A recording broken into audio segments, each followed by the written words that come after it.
Operation করেই কি breast augmentation করা যায় নাকি অন্য কোনো পদ্ধতি আছে? অনেকেই অপারেশন করলে যে দাগ হয় সে দাগটা নিতে চান না।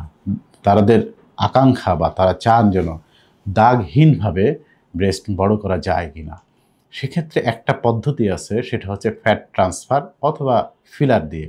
কিন্তু সেটা খুবই টেম্পোরারি প্রসিডিউর। কিছুদিন পরে এই ফ্যাট অ্যাবজর্ব হয়ে যায় এবং শুরুতে যে সাইজ বা শেপটা থাকে পরবর্তীতে সেই শেপটা থাকে না। সুতরাং ব্রেস্ট অগমেন্টেশন করার সবচেয়ে ভালো পদ্ধতি হচ্ছে অপারেশন।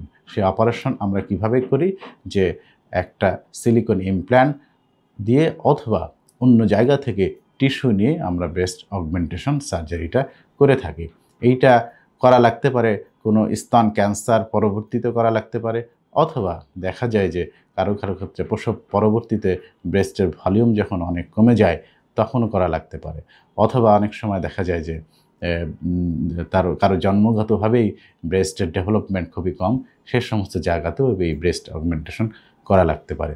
সুতরাং ফ্যাট ট্রান্সফার বা বডি ফিলার দিয়ে আসলে ব্রেস্টের যে সুন্দর শেপ সেটা আনা সম্ভব হয় না। অপারেশনই সবচেয়ে ভালো পদ্ধতি।